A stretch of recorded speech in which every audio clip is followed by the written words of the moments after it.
নমস্কার বন্ধুরা, আমি উকিল দিদি এসে গেছি নতুন একটি টপিক নিয়ে। আজকে আমরা যে টপিক নিয়ে আলোচনা করব সেটি হলো রেন্ট এগ্রিমেন্ট বা বাড়িওয়ালা ভাড়াটের চুক্তি।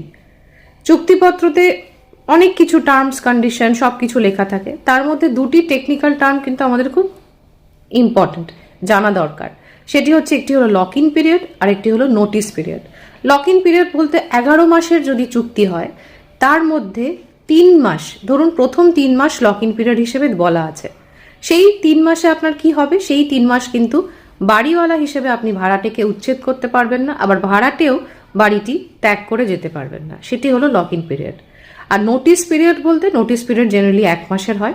যে কোনো ক্ষেত্রে, চাকরির ক্ষেত্রেও আমরা দেখেছি নোটিস পিরিয়ড মানে 1 মাসের সময় দিয়েই আপনি বাড়িওয়ালা হিসেবে ভাড়াটেকে কিন্তু বার করে দিতে পারেন, এবং ভাড়াটেও 1 মাস সময় দিয়ে আপনার বাড়ি ত্যাগ করে যেতে পারে।